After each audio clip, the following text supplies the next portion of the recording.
This is M3GAN. We clown in this motherfucker. Better take your sensitive ass back to M3GAN. That's right. It's the world's most artificially intelligent podcast, The Pod People. I'm Matisse Van Rossum, and so what if I think it's okay that you let your kids get raised by a Tamagotchi? I'm Bethrian. Do you know what Bethrian stands for? You're gonna tell us. Bofa 3's nuts. God damn it! Hi, I'm Cathreveland. That's Well, it. I guess if y'all both did the same gag, then I guess I'm Mathrees. Yeah. How do you Well, spell that? The first T is silent. Well, it's our first new movie of 2023, 2020 M3GAN. Wouldn't it be better if your name was Mafort once? What? Fortnite? What? Yeah. Like, if we're doing, like, the numbers for letters, then, like, the A after the M would be a 4, and then the I after the T would be a 1. So Mafort once. Mafort once. Yeah. Or really, Mafort 1 to 3.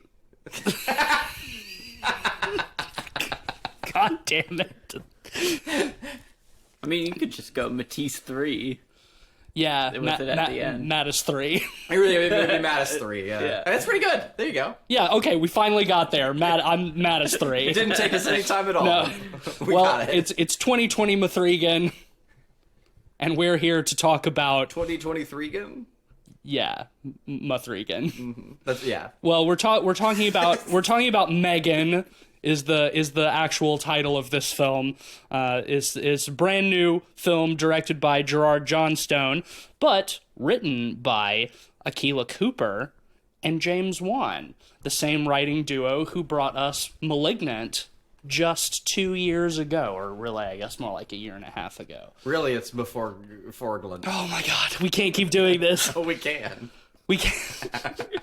This is gonna get so confusing. Good. Well, it's a movie that we all have been excited about. We've talked about a little bit on the show before. We predicted it a couple of weeks ago. Film stars Allison Williams of The Perfection and Get Out. She plays a sort of a modern-day Geppetto, if you will. A brilliant genius inventor / toy maker who builds an artificial intelligence doll to raise her niece after her parents are killed in a car accident because she doesn't want to raise the child. So she lets computers do it for her, and boy, some bad things sure do happen because of it. You know, going into this movie, I was a little nervous because it's PG-13, and I have to say, you know, right off the bat, I think it does a great job, and it doesn't pull any punches. Well, not only is it PG-13, but also pretty heavily features child actors, which can also be a pretty big risk. You know? Yeah, I mean, really one child actor, but she's good. Well, 2. Well, Megan is physically portrayed by a child, but voiced by an adult, so... Okay, well... Hey, that There's a physical portrayal is really important. physicality to the performance. Yes. You know? Yeah. Physical acting is acting. Yeah, and for a PG-13 movie, it's pretty much everything I could have wanted it to be. Do I think it could have been better with an R rating? Yeah, I do. I do think that it kind of was missing its own equivalent of the police station fight scene of Malignant. Yep. And I think you need an R rating to get away with something like that. But all said, it was still pretty fun. I think it's well written. It got a few good laughs out of me. And it still had some fun kills, even though we maybe didn't get to see them as well as we would have liked. They do a fantastic job setting the tone for this movie right away. We start with a commercial for an artificially intelligent toy, and it's like a very cursed Furby with a full set of teeth. They're called perpetual pets. Because they won't die like your dog. Because they'll never die like your dog will. Amazing way to open the movie. You know what it reminded me of? Tropic Thunder. Like how Tropic Thunder With opens with the Booty goofy ads. Sweat Yeah, and- Booty Sweat and the other movie trailers and stuff. Like, I still like Tropic Thunder. So I thought that was a good way to open the movie, like with a fake ad. Yeah, well, I mean, it immediately cynical. It immediately tells you that it's not going to take itself too seriously, and neither should you. Yeah. I think if you try to take a movie like this too seriously, you're going to have a bad time because it is inherently kind of stupid. It's a B movie. It is the definition of a modern B movie, and we need those. I agree. We need those desperately. And this definitely falls under my, I think, description of like dumb movies made by smart people. Mm-hmm. Like where like this feels like well written, clever, and the characters in it are stupid, but they're done with like pretty clear intent. And I love that shit. Well, I mean, the movie's obviously trying to say something about using technology to remove the responsibility of parents to raise children and why that's a bad thing. It's not subtle in this message at all. No, but nor should it and be. I don't think it says anything new about that particularly, but it is a well-defined theme. It feels very timely in terms of all the AI debates going on right now. With Totally. people very... hardline, one stance or the other on AI art and like Chat GPT and stuff. Well, and even outside of that, something that's been a concern for the last 10 or 15 years or more at this point is parents who just shove an iPad in their kids' hands and just let them watch fucking YouTube videos and shit all day rather than like actually parenting them and teaching them how to, be a person, and just like shoving that responsibility off of machines. And this movie takes that concept to like its extreme. Yeah. And I love any commentary, heavy-handed or otherwise, that's about like tech lords not giving a shit about human wellness. It's very, very consequences topical. of their Yeah. technologies. Yeah. Well, it's funny because in reality, giving a kid an iPad and just letting them have the reign, usually just leads to kids watching pregnant Spider-Man and Elsa videos or some shit. I mean, it certainly doesn't make them well adjusted for real life, I think. Definitely doesn't teach them the kind of social skills they need to be a person. But that was one of the things that I thought is so funny in this movie is when the little girl, Katie, goes to live with Gemma, is the protagonist's name. We get some scenes of her, like, trying to, like, kind of parent a little bit, but, like, oh, well, I don't have any books here to read you a story, but I can download one on my phone, I guess. Oh, wait, I gotta update the app.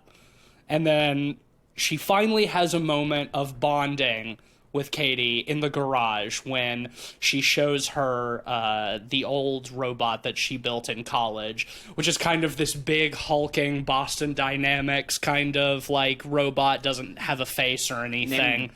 Named Bruce. Chekhov's Bruce. M3GAN is an acronym. What is Bruce an acronym for?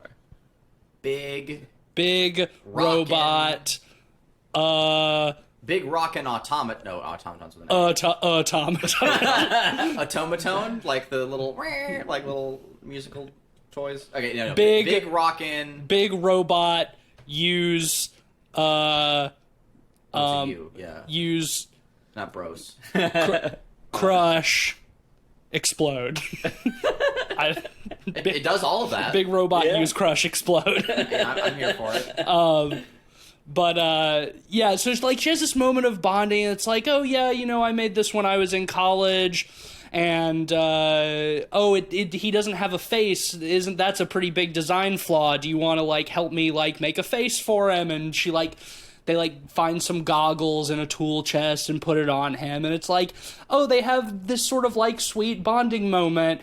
And then Katie says something like, if I had a toy like Bruce, I would never need another toy ever again. And so Gemma Smells money. smells money, but also smells a way to get out of the responsibility of raising this child, and over the weekend builds a little robot girl for her. Well, she had been working on one before Yes. that. We get that awesome scene where they just got the skin in that they had shipped to them, and they're putting it the onto face.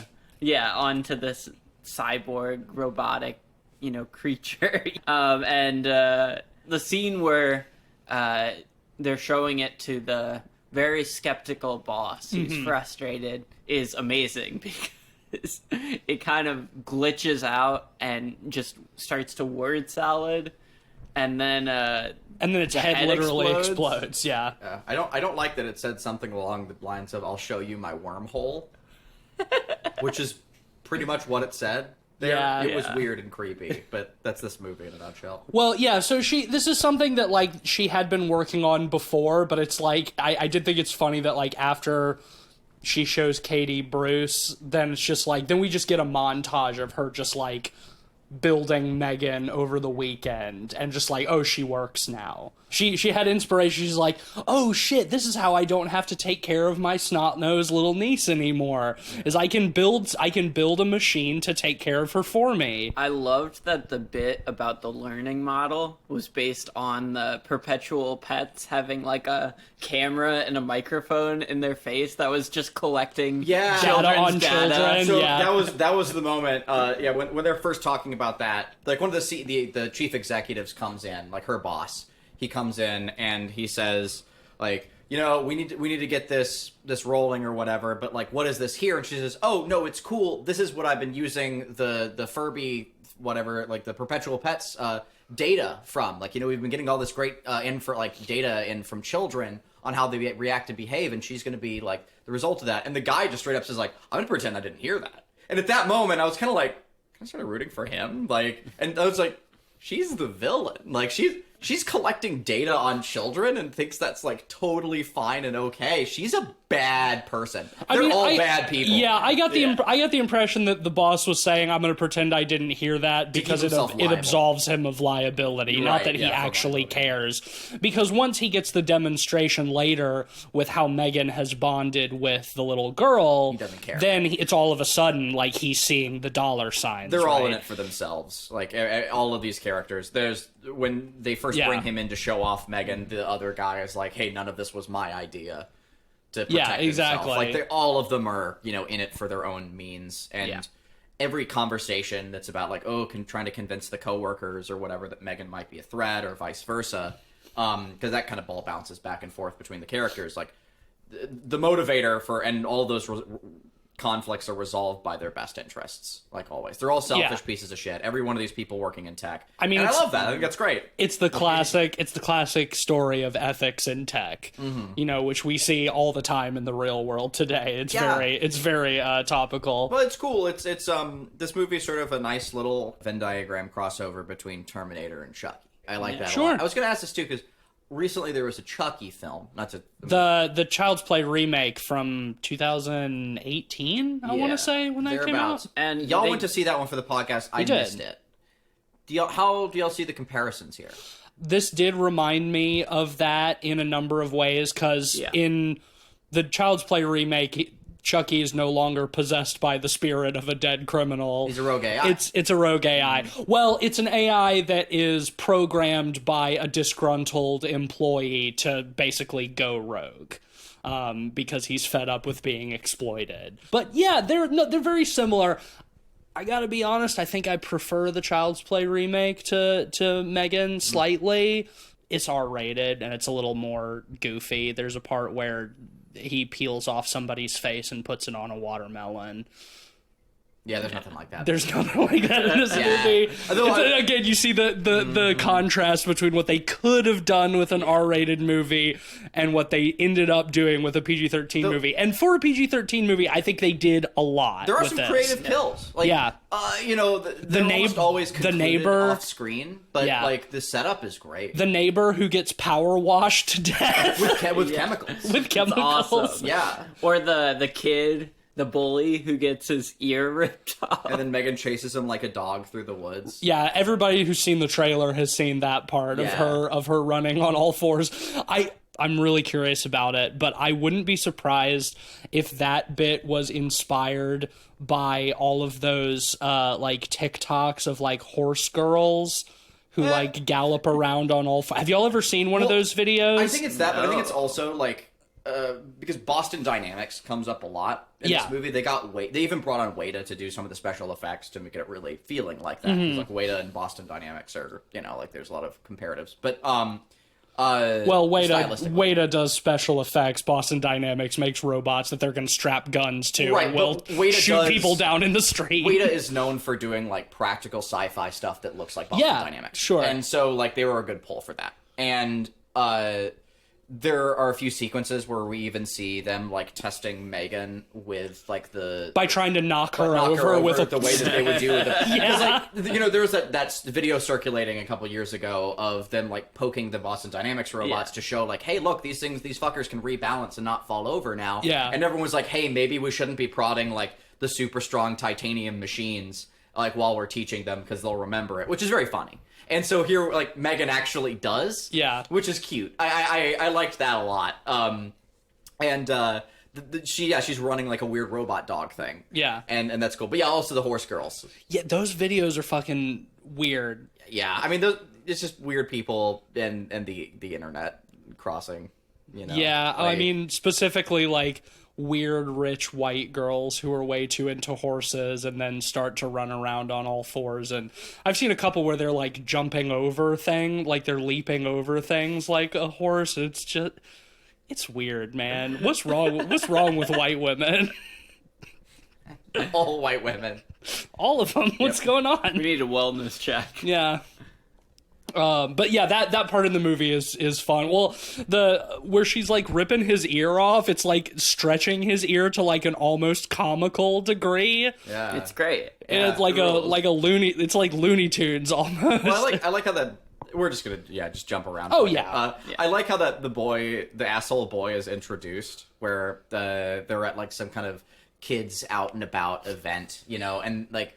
It's like an alternative school, and they're doing like a recruiting kind of day where they do like take the kids out into the woods and they forage for chestnuts. Yeah, literally, yeah. Yeah, and the two parents are talking with each other, and the mom of the boy like says like, "Oh yeah, there's my son over there," and she's like, "Wow, he's grown up so much," and she says, "Yeah, he's." He's got some behavioral whatevers, and the kid just turned, and she says something like, "Oh, hey, sweetie, are you like nice and warm, and you have your wool hat or whatever?" And the kid just turns around and says, "Fuck off, Betty," or whatever. Holly says, "Fuck off, Holly." Yeah, that's where they used their one allotted F-bomb for PG-13 movie. That's where it needed to go. Perfect. Yeah, that was great. I just fuck off, Holly. Oh, like the joke doesn't the comedic end there. timing of that. Yeah. To like she then says something about like, well, there are behavioral studies that show that like. Behavioral issues are a sign of high IQ. Yeah, that was some funny shit. I like that they took that joke it's a little funny because we've seen that joke before. We're also seeing the results of bad parenting right. from like a different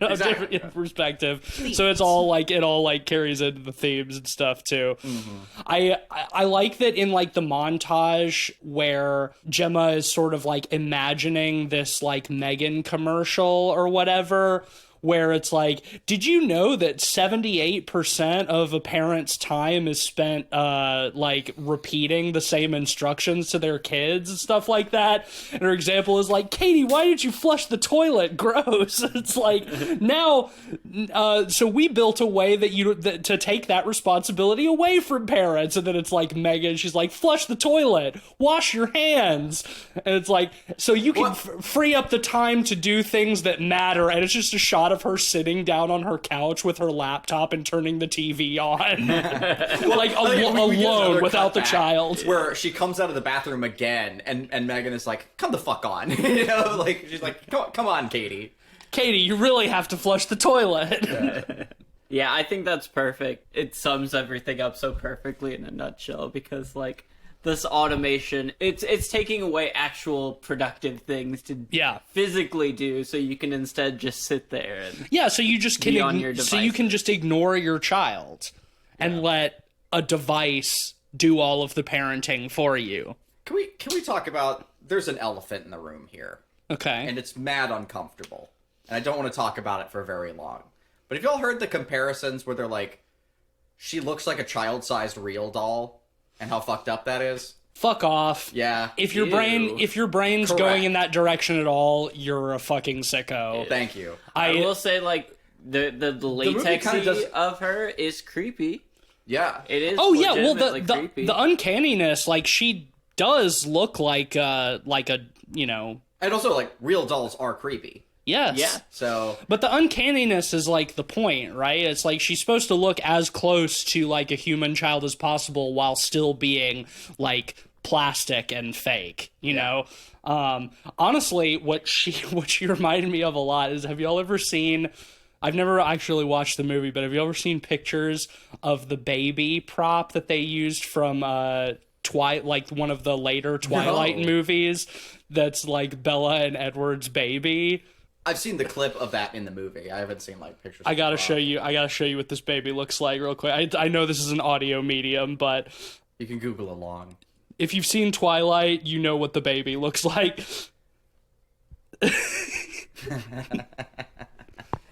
Oh no! Oh no! It's a very derpy face. It looks very It sounds like porcelain doll. It looks- the double chin is It looks like M3GAN, kinda, doesn't it? Yeah. but derpier. It looks like if the Hereditary girl was. Here's M3GAN? another angle. Oh no! yeah. That's even worse. This isn't an actual movie. awesome. Well, I mean, that's being generous.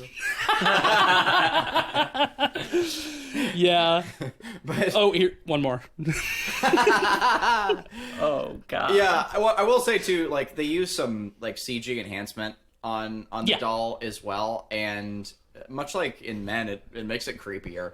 Mm-hmm. Like, I thought all the CG work in this movie was, I think, used with very clear intent to make it more unsettling, and I respect that. You know, like recognizing the pratfalls of CG and knowing when to not make things look unnerving is already like kudos, but then to take those same lessons and reapply them to make them unnerving, awesome. And not in a way that takes you out of the film either. Like, I never felt like I was seeing the strings so much. I just felt unnerved by it. I would be really interested to see the process because I don't know how much was practical and how much was The fact that you can't tell CG. is impressive. Yeah. Like, there definitely is CG. There's an uncanny valleyness to M3GAN as a whole, which is super creepy, and it works super well. For most of the shots where she's talking, I did notice that it's all like pretty standard close up from like the shoulders up. I think that they probably just had A child stand in. well, for the stuff where she's like walking around or like killing people, then that's definitely a child wearing a latex M3GAN mask. But I think for the stuff where like her mouth's moving and she's talking, I think that's an animatronic that they just had like from the shoulders up. So when they need to have M3GAN talking, they just do it in a close up and they have the. Well, and the nice thing is, an animatronic works perfectly because it is a because robot. it's an animatronic. It's literally Yeah. it is literally an animatronic. And then of course, like, yeah, when she has to walk around and move and stuff, then it is, you know, a child wearing a mask. But most of that stuff, like, M3GAN is not actually talking, or her mouth is not seen moving on screen. The eyes still blink though, so you know they probably had a semi-articulated mask for that little girl to wear that at least blinks its eyes. The question is, how hard was it to see out of? That's what I wonder. I'd answer that question, but much like M3GAN, I'm semi-articulate. Oh. That's a good one. Thank you. I love the scene where M3GAN gets attacked by the dog early on in the movie. And Katie, too. Yeah, well, there's a reckless wild dog that the neighbor owns, and it keeps, you know, going through a hole in the fence into Gemma's yard. Katie is playing with like a bow and arrow toy and shoots one of the arrows accidentally into the other yard, and M3GAN sees it and goes to get it, and the dog attacks her essentially. The way it's played is pretty funny, honestly. Like, It is, yeah. You see M3GAN like crawling in, and then the dog just like whips her around by like her neck. It was, yeah, they obviously just gave this trained attack dog a big dummy to sort of shake around a little bit, which is pretty funny.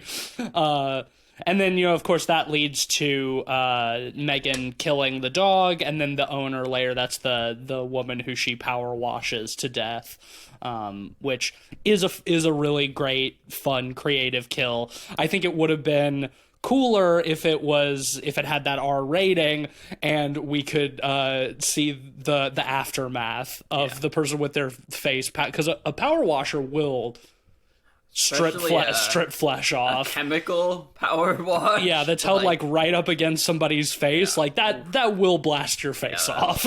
That'll chip a hole in your sidewalk. Yeah. Well, I think it was just like a chemical sprayer. I don't think it was like a power washer. It was a power washer. It was a power washer. Right on. Yeah.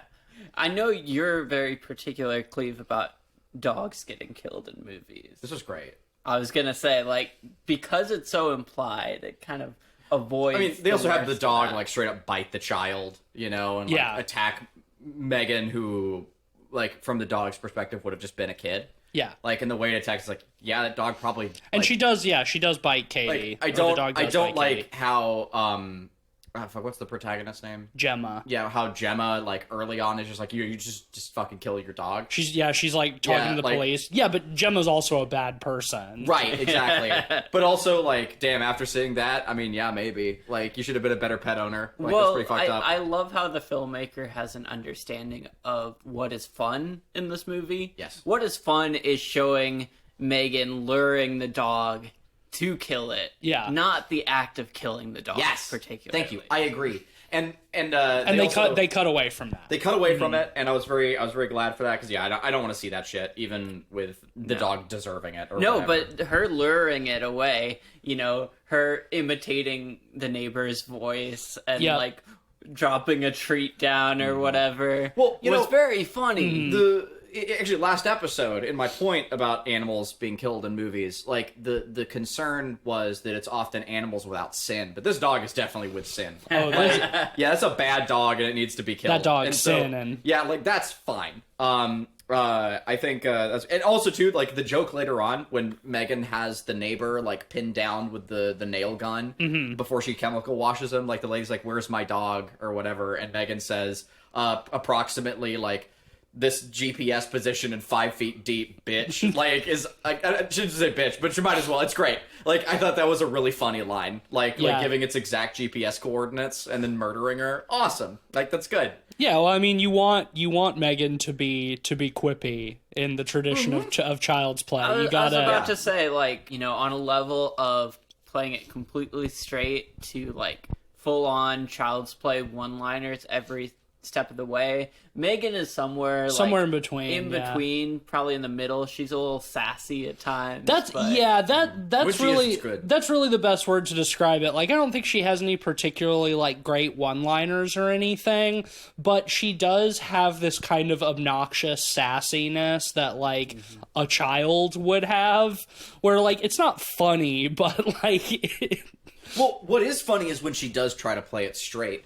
During the scene where they have their one-way glass testing room, and they've brought in the niece and M3GAN to talk with each other, there's this great moment where they've got all the board up in front of it. They're showing the stock, the shareholders, the doll for the first time, and of course something goes wrong, and Katie starts crying about her dead parents, and so everyone in the room gets really tense, like, oh shit, this experiment's going to go awry. We've been set up as the audience to think it's almost certainly going to, because, I mean, evil doll movie.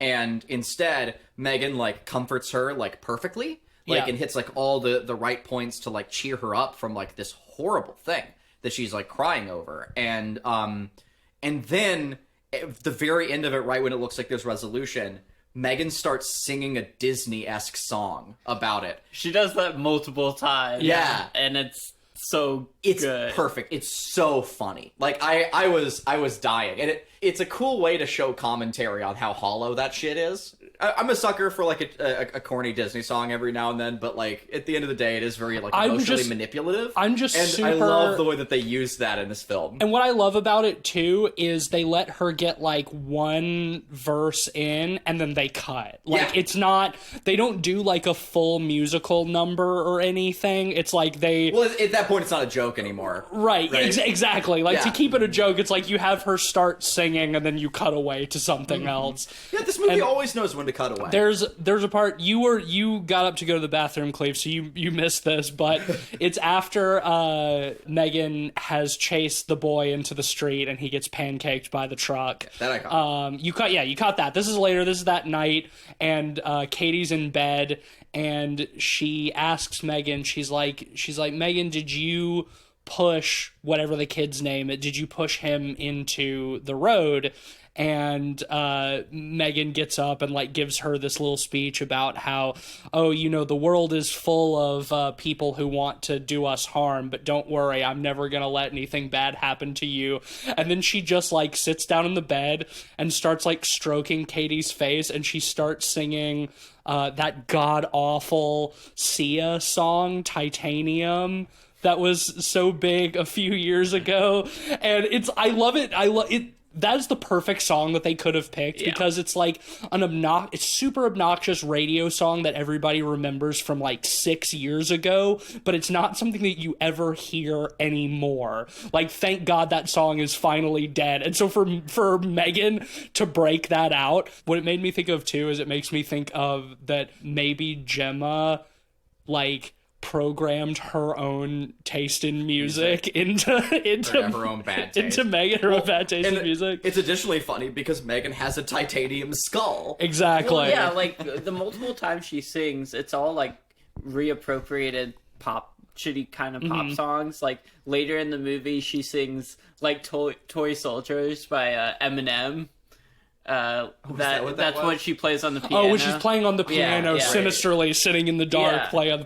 I was trying to put my finger on what that was. But I really like I'm that glad shot you got that. where she's playing piano in the dark too. Where they do like the noir appropriated like Conjuring and like Annabelle lighting on her face. Like it's pretty funny. It's the most like James Wan-y like shot in the movie, and I thought it was kind of a cute homage to that kind of stuff, because it does. She feels like a haunted doll, if like for in that brief moment. Yeah, that's cute. Like, well, it's like it also is like a classical hokey villain kind of thing to be like sitting playing the piano in the dark. You know, somebody walks in and you start monologuing, and then she gets mad and like bangs the keyboard. You know, it's just like all of these little like classic tropes that are just used. I think very effectively in this movie without feeling trite or anything. Well, they feel trite, but they don't make you sit in it. Yeah, well, that's what's great. It feel like it's obviously done as a joke. Like it's a little nudge and a wink, without being too heavy-handed. What are we missing? There's the part that's also in the trailer that I'm sure everybody's seen with her dancing down the hallway. It's about as long as it is in the trailer too. Yeah, she grabs the I think it's supposed to be the arm of like one of those paper cutters. She rips it off and it's like a machete. It was like a sword. Just dope. Yeah, that she used. The dancing is so funny because it's totally inexplicable. There's no reason. There's no reason for her to start. She's chasing the CEO guy down the hall, and there's no reason for her to be doing that. But it's funny. It's become such a meme that it's probably sold a lot of tickets to this movie. Yeah. Oh yeah, well when I first saw the trailer for this movie, like that was the moment where I saw her fucking like whipping a nay. I'm like, okay, I gotta see this movie. I gotta see this movie. I do think I was kind of hoping that they would like push that a little bit farther. It really just is kind of what you see in the trailer, and like that's it. Yeah. But I love after the CEO gets killed with the paper cutter, the elevator opens, you know, and it's the CEO's intern. Or the assistant or whatever. And there's a big dialogue there, or monologue really, with M3GAN saying that it's going to be pinned on him, Fred, essentially. yeah, setting up a murder-suicide. Yeah. Because we see earlier that he has been, like, stealing company secrets. Yeah. So she sets it up as like, oh yeah, you hate your boss and you've been stealing company secrets, but then he caught you, so you had no other choice. But once you killed him, you realized that you were a monster and you couldn't live with yourself, and so she like puts his own hand on the handle and like stabs him through the throat, which is pretty funny. Those are really the only kills in the movie. The kid who gets hit by the truck, the neighbor and her dog, and then the CEO and his assistant. Yeah. It's not the highest body count in this movie. No. Things to touch on, though. Towards the end, I like when she gets, like, fucked up. M3GAN does, like, with the Oh, yeah. We get across the her classic, face. like, And her hair child's gets ripped play. off, and she looks like a you Chucky. know, doll that, you know, is battered sequence where, like, she gets the front of her hair ripped off, so it looks like she has, like, she receding hairline. She gets Chucky's hairline. Like, Yeah, she does. It was cute. Well, yeah, because she's fighting Gemma in the garage, and Gemma gets like an electric like hedge trimmer. That's and what it's it like, was, yeah. yeah. And so that's what cuts her across the face, and the hair gets caught in the rotating blade and rips it out. I will say one thing on that is I almost wish M3GAN was more fucked up looking, because like one of my favorite shots in the original Child's Play is like the burnt Chucky and how fucked up and scary it looks. Yep. And with this, They could have taken it farther. Yeah, you get to see the robotic elements, and it is creepy with the receding hairline and all, but they could have pushed it a little further. It is worth noting, like, it's not enough, and I do agree, but, like, there is that final moment where she does get the front part of the face off and, like, the eyes and everything out, and it's just, like, the dark hollow with the lower jawline, and I thought that looked pretty spooky. I wish we'd gotten more of that. Yeah. But, like, we do get that as well, and that's pretty fun, and that's when Katie, like, comes in and just, like, puts the screwdriver through her memory Well, we'd plate. be remiss to not talk about Chekhov's Bruce. Chekhov's Bruce, which I called. I leaned over to Cleveland and Early. As soon as we see Bruce. Yeah, as soon as they start, like, she starts showing her how she works, and it works with like A Nintendo Power Glove. Nintendo Power Gloves that you put on that control Bruce. And as soon as I saw that, I leaned over to Cleveland and I said, they're going to use Bruce to fight M3GAN at the end of this movie, and that's exactly what happens. But And it's what you want. it's exactly what I wanted. What was a slight subversion is that it's Katie who puts on the power gloves. You know what I like too? And I was expecting it to be Gemma, but Katie does it to save Gemma. You know what's cool is when Katie first comes into the shot, like, there's a shelf that's sort of blocking her lower half. But you can, through that, see that she is wearing the gloves if you're looking closely. Oh, really? I didn't notice that. And I like that. She's keeping her hands behind her back, too, kind of, because she's trying to hide it from when she first M3GAN. walks up, like, her hands are to the sides, but the cover's in the way, but you can just see the top of the glove. Okay, yeah, I totally missed that. And then her hands go behind her back, and then she says that whole deal. And I liked that a lot. That's why I leaned over as soon as we see her in the doorway and I said, you were right. Because I caught the glove. Yeah. And that's cool because, again, like, it makes the audience feel like detectives, and that's good. Like, they don't just have her with her hands behind her back and then reveal it. Like, if you're clever and you're already looking for it, it's there. Cool. Like, awesome. It made me feel smart. Either that or they could have just slightly biffed the framing, caught it in post, and we're like, oh shit, nobody will notice. Yeah, Don't worry about I it. think it was intentional. Yeah. I think with a production budget like that, like, they could, they would have. I have to say, I think one of the strongest elements of the movie is Katie's narrative arc in the movie. Of, losing her parents and really bonding and getting attached to M3GAN and kind of growing out of that by the end to the point where she saves Katie. Where she saves Gemma. Saves Gemma, yeah. Yeah. No, I like that too. And you've got this sort of like armchair psychiatrist who appears throughout and warns Gemma that like, when kids' parents die, they have a tendency to form attachments with like the next person who's closest to them, and that should be you. But in this case, she's formed a bond with M3GAN, and I like too how they treat her bond with M3GAN like an addiction, kind of. There's the part where like Gemma has taken M3GAN away from her because she suspects that she may have been murdering people, and she's talking with Katie, and Katie's like, she slaps Gemma, and she's like, I'm sorry, I didn't mean to do that, but, you know, I get so... You know how I get, like, so upset when I don't have Megan. If you just let me see her just for, like, 10 minutes. It's like she's full-on addicted. She addicted to the iPad. The kid's getting addicted to the damn iPads. Yeah, getting feral almost. Yeah, it's like she's having, Like a like... horse girl. She's having Megan withdrawals. Man, that would have been funny if she started running around on all fours. But to jump back to the Bruce and Megan fight scene, I love it because the visual that you get out of that is this massive, like, 7-foot tall, like, beefy Boston Dynamics robot beating the shit out of what appears to be a young girl and just, like, slamming her around and, like, on the ceiling and shit. It's so funny. Eventually ripping her in half. Rips her in half, yeah. It was really funny. Yeah. Well, not only that, but then when the top half of Megan comes back and starts trying to, like, crawling to attack them, and Katie moves Bruce in to intercept, Bruce slips on the lower half of Megan that's lying on the floor and falls over and lands on Gemma. In a lesser movie, it would have been like a screwdriver or something. Yeah, he slips on their lower he half. slips on Megan's legs. Off. It's great. Another point on that I wanted to mention is that when he, like, right before he rips her in half, she tries to start singing something to Katie to, like, try to win her over, and she doesn't get very far, but the lyrics of whatever the song she's singing are something like accentuate positivity, remove negativity. Yeah, well, it's Don't Mess with Mr. In Between. It's an old 1950s song that of course I know. You would. No, it's like I think it's Bing Crosby and the Andrews Sisters, I want to say, but it's you got to bud. You got to accentuate the positive, eliminate the negative, something the positive. Don't mess with Mr. In Between.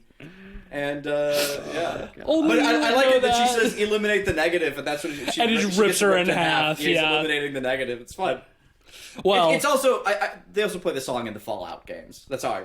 Oh, okay. I guess that's a little bit more acceptable. Well, it is, but also you knew it before the Fallout song. I did. I had an Andrews Sisters CD. Yeah, because I was raised in the past. Not in the 50s, though. Might as well have been. Might as well have been. I had an eclectic childhood. It's the same thing. Might as well have lived in the 50s. Yeah, me too. I'm also glad I didn't live in the 50s. Yeah, I don't think it's a hot take. If I lived in the 50s, I wouldn't have gotten to see M3GAN. That's right. Well, you should, if you'd live. Anyway. Maybe. I was pretty positive on this movie. Do you guys have any criticisms for this movie? You know, there's just a few not enoughs, but that's mostly what it is. Most of my criticisms are the not enoughs. I think everything that's there is pretty solid. I just would have liked to see more. Like when there's the hallway scene where she kills the CEO and his assistant, they're setting up this like huge big tech demo downstairs to like reveal Megan to the world.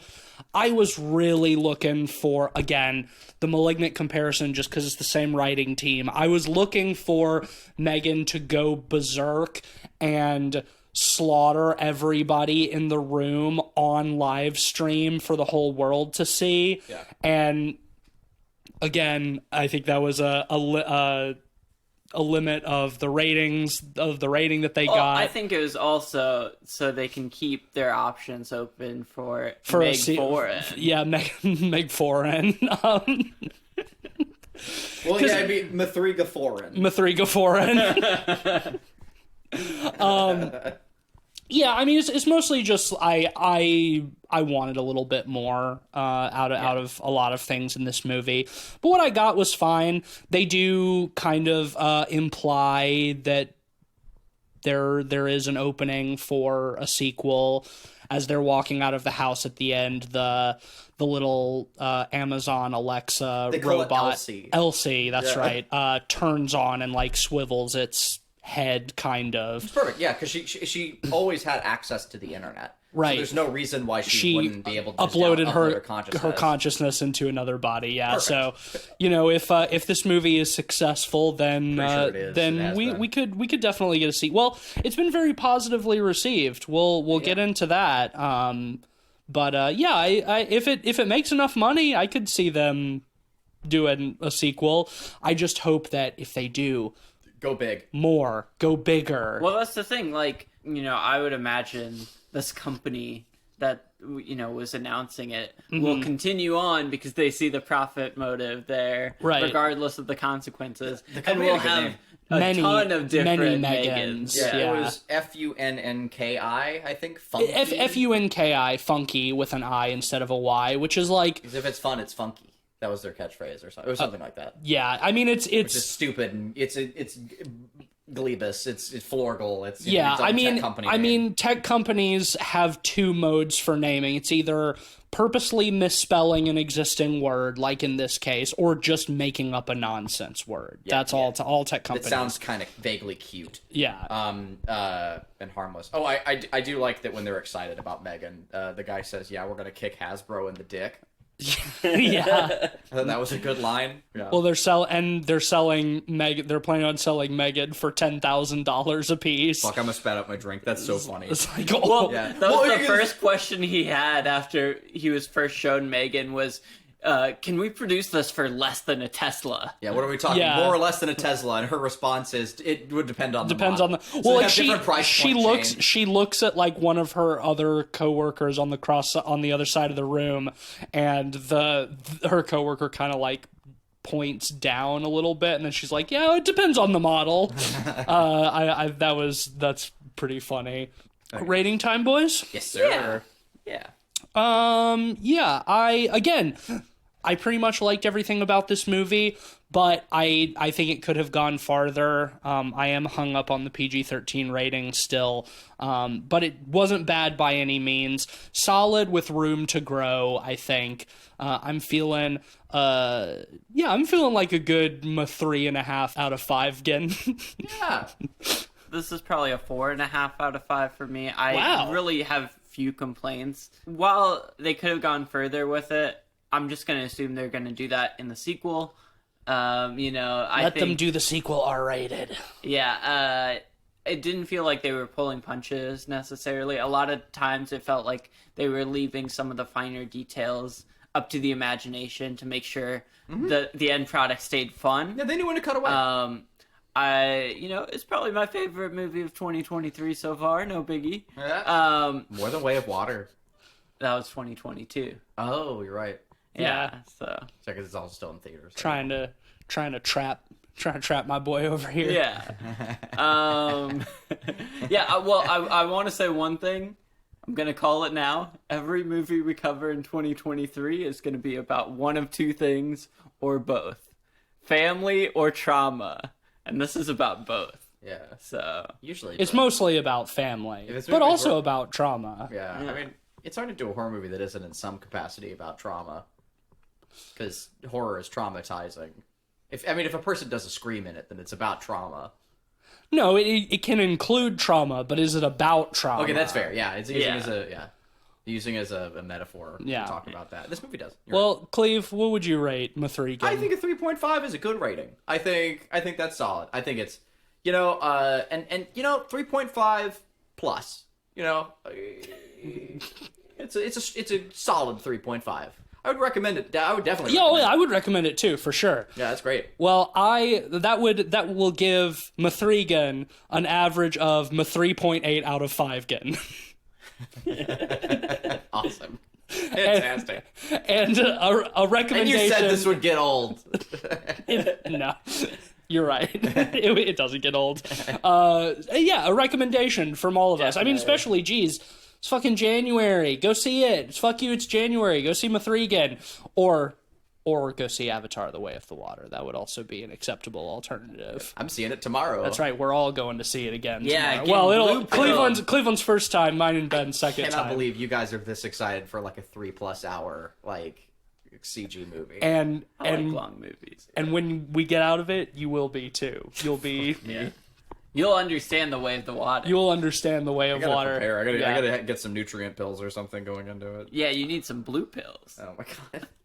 I need like Viagra. Like I need like some erectile No, dysfunction. not blue chews, blue pills. I'm gonna leave the finer detail. It's up to you, my man. Yeah. Whatever blue pills you want to take, that's all right.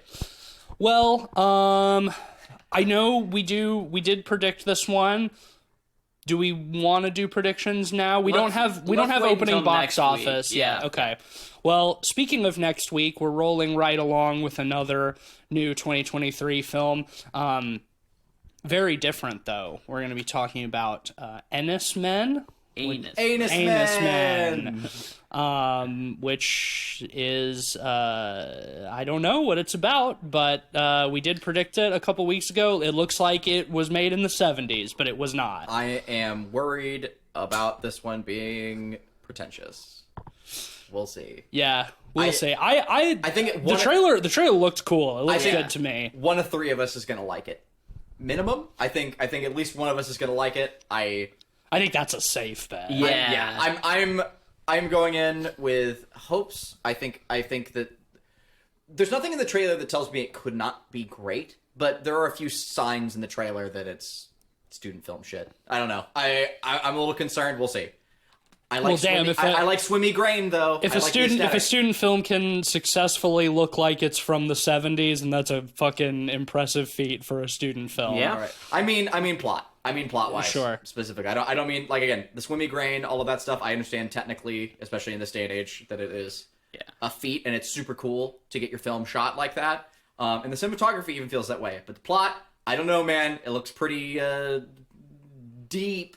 We'll see. Maybe it's good. I mean, the trailer doesn't reveal much about the plot. Yeah. So I think it's hard to make a judgment on that. There's a few lines and shots that they're going to, ooh, psychological. Well, maybe it is scary. Maybe it is psychological. Who knows? Yeah, there's plenty of great, scary psychological movies. And bad. Sure. We'll find out next week when we watch and review Anus Men. Ennis Men. Anus Men. I might have bad news. It's What? It's not online yet. So Well, you're gonna get it when we do it. next week is Fuck you. Skinamarink. Okay, next week is undetermined. We don't. Maybe it's Skinamarink. Maybe it's Anus Men. Stay tuned to find out. There are a couple of things that it could be. I'll just cut out everything we just said. No, keep it in. Fuck you. Don't be a coward. Leave it in. Let the audience know. We might be doing one or the other. And yeah, it's a mystery. We are covering a movie next week. We are covering a movie next week, and pretty safe bet that it is a new 2023 movie. Yes. There are a couple of things that it could be due to scheduling, release times. Maybe Skinamarink, maybe Ennis Men. We'll see. Anus Marink. Probably one of those, though. Oh, Skinamen. Skinamarink. Skinama anus. Well, one way or the other, we're gonna see a movie by the Skinama Anus. So we're gonna see it. Keep all that in. All right, Coward. All right, here we go. sponsor time. Okay, it's sponsor time, baby. This week was brought to you by this piece of paper that has things written on it that I'm holding in my hand. What's on the piece of paper, you ask? Well, I'll tell you. It's a few lines and it's very relevant. This episode was brought to you by, a house that knows how to drive a speedboat. I thought it was relevant. It's not relevant at all. I thought it said a horse. Oh, it does say a horse. It is relevant. Never mind. Help me finish this. I can't. I don't know if I can help with that. I dropped the paper under the couch. I can't find it. Well, What did it say? a horse that knows how to drive a speedboat. That was it. Yeah, here it is again. Yeah, a horse. AKA the coolest horse you've ever seen. Damn. If it wears sunglasses, what it does. I was gonna say that the horse learned how to drive the speedboat so he could get bitches, but you don't. All you need to do is be a horse to get a certain type of white bitch. Oh my god. Okay, that's our... Don't try to take the joke. Much like Megan, we need to know when Don't to cut away. persecute him for speaking the This truth. is no, it's great. This is where we cut away. This is our moment. It's time. All right. Let's learn from Megan. Well, that'll bring us to the end of this week's episode. Leave us 5-star rating on Apple Podcasts. Support us on Patreon at patreon.com/podpeoplepod. Shout out to our honorary pod boys, Sam Simon and Zach Confer. Happy New Year, boys. Happy New Year. Hope you have a chance to see and enjoy M3GAN. Mm-hmm. You can follow us on Twitter at podpeoplepod and at letterboxd.com/podpeoplepod, where you'll find a list of all the films we've talked about on the show with our average ratings and links to those reviews. I am on Twitter at SomeSpookySnake and streaming on Twitch at twitch.tv/SomeSpookySnake. I'm on Twitter at Mr. Sheets. And I work for I work for DreadXP. I also work for Light Arc Studios too on It Stares Back as well. That's a cool fucking game. You should check it out.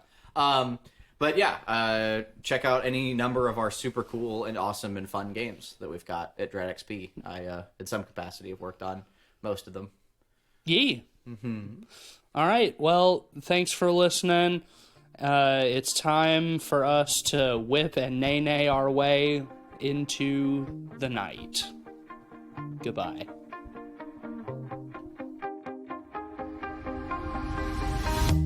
You shot it